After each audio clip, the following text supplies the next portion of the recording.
Well, good evening folks, it's the 18th of March and it has been a beautiful, sunny, dry day in North Lincolnshire at least. I don't know about anywhere else, but here it was great. So it prompted me to go and get my Tangerine Dream out of the garage, and my satisfaction at having fully inflated tyres was diminished somewhat by the fact that my speedo has, as you can see from this photo, got condensation in it. That's not me with Photoshop blurring out my mileage for GDPR secrecy reasons. No, it's water, albeit in small quantities, and it has condensed on the inside of the glass, and I don't like it, and I've never liked it, and it's always done it.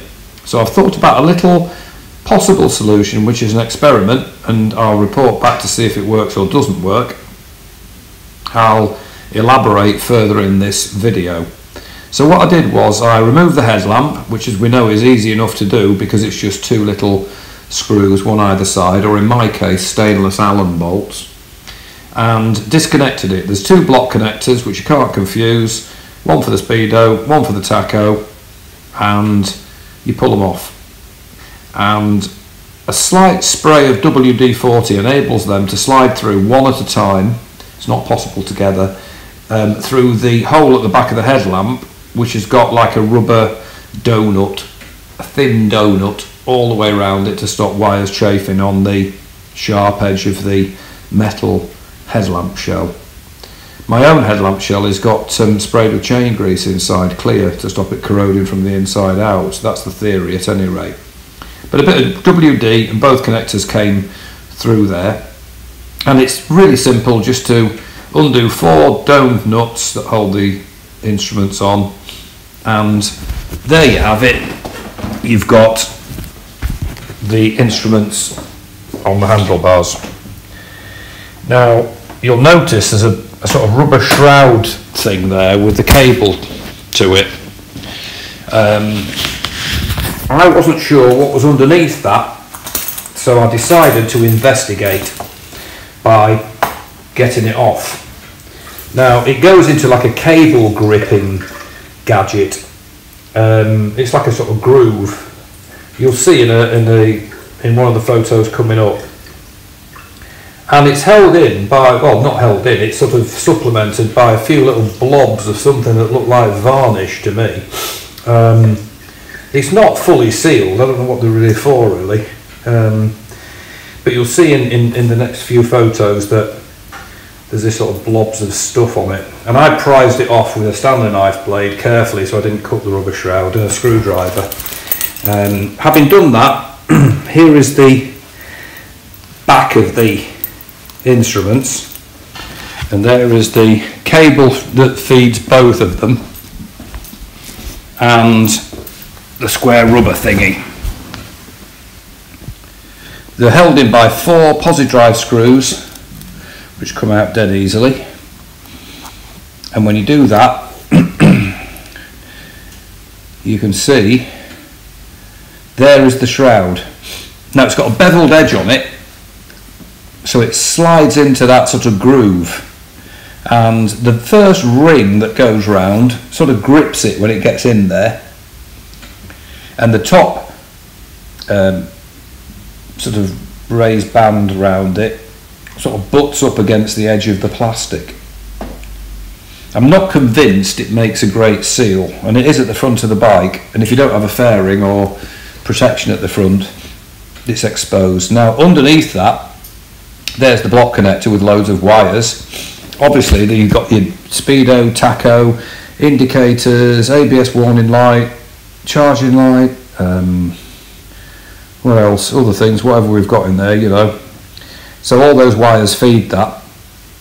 Here is the block connector, which you have to push a tab, a locking tab, and then sort of force it out. Mine took quite a bit of force to get out actually. Amazingly, it's not full of duck fat like all the others on the entire bike. So it takes a bit of force to prise it out, but it does come out if you push the tab in.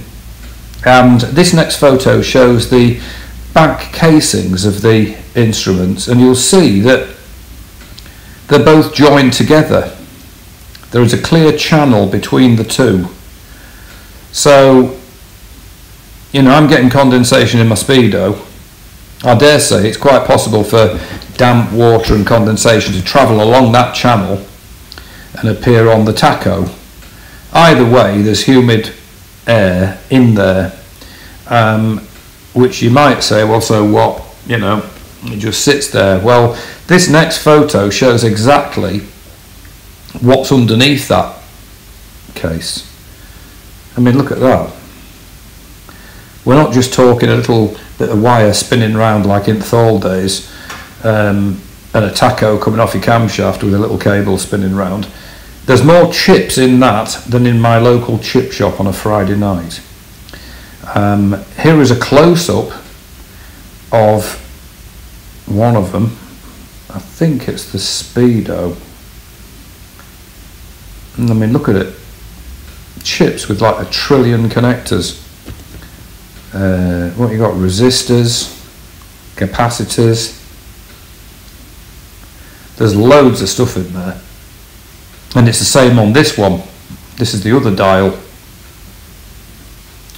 That round one in the middle with a cross in it, I think is adjustable for some reason, but I'm not touching that. Heaven knows what it adjusts. 35 volts it says. So there's an awful lot of stuff in there, which I suspect water or condensation is not really going to help. Here, quickly, is a picture of both dials together.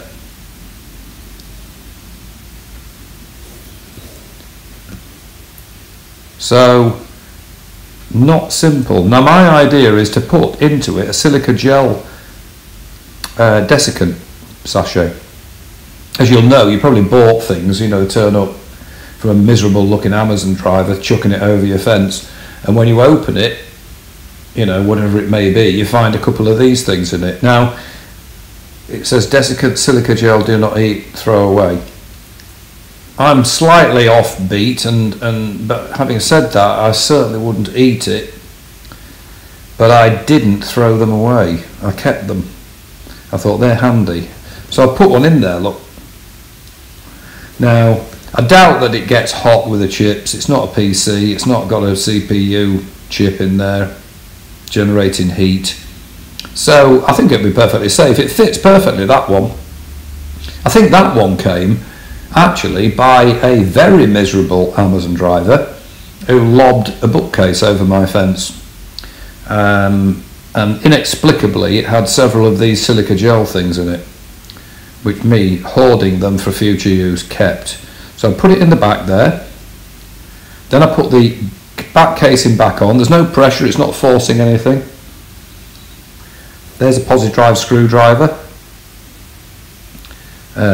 just to tighten the 4 screws up. They're just perfectly normal screws, not these non-interference ones where you can't remove them. So it's just a case then of screwing the back on. This next photo shows, you wait for it, here it comes, the rubber shroud. Now that's got to be pushed. It is beveled, it is thin at one side, so that will go into that groove, and it's a case of using a screwdriver, a flat bladed screwdriver, to work your way around it and push it back in. So there's the block connectors already connected. The little shroud is now lined up, and this next photo shows me, oh, it doesn't show me, it shows the shroud and the screwdriver, but I am holding it, I assure you, pushing it back in. Look, can you see? You just work your way around it and it goes back in. I didn't put glue on it, I didn't seal it, because my little experiment with the desiccant gel may not work. I think it will, but anyway, I've not glued it in, and it wasn't a seal anyway. As I said before, it was just a few little blobs of some strange substance. The next photograph shows the headlamp shell. So there's the 2 block connectors that need to be put back together, as you can see. As you'll know, there's wire clips which locate behind those nuts on the inside of the headlamp shell, which the indicators screw into actually. So you put the retaining clips back on. It's important to make sure the block connectors and the wiring don't touch the headlamp, because especially the bulb, it could get hot and start melting things. Not fun. So just make sure everything's tucked out the way and the headlamp goes back in without really having to shove it hard. I then put the little nose fairing, headlamp fairing back on. I quite like that. It's only held on by 2 stainless Allen bolts, up one either side, which also you know, to sort of tighten everything up. Pretty good actually, just 2 bolts. And here is the next photo, shows the dials back on. I mean, this only took about half an hour. There's the dials, everything's live. Now you'll notice that the speedo has already not got condensation on it.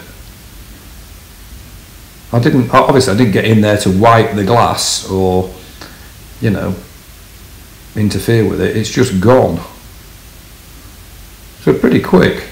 I know desiccant sachets need to be dried out occasionally, but I think the absorbency is probably pretty high. So there it is. It's an experiment. I'm going to report back on it and say, yeah, it's come back, or no, it hasn't, or I've got to take the sachet out and dry it in the microwave or whatever. And here is a final picture of my little baby, hopefully without condensation in those very chip-laden, expensive-looking dials. As you'll see, I've got my Royal Enfield panniers on it, and I know the casings aren't shiny. They're not bad though, are they, considering that they've never been polished? So there it is. I think it might be a solution. I know there is a grommet on the back of the speedo. You can just pull this rubber grommet out, but I wonder if it would make things worse by allowing condensation in. This grommet doesn't seem to do anything. It's just a hole in the back and you can pull it out. So there it is. I'm going to report back, but that's my first little, well, most recent experiment, and I'll keep you informed. In the meantime, the weather's perking up, bikes are going to be out.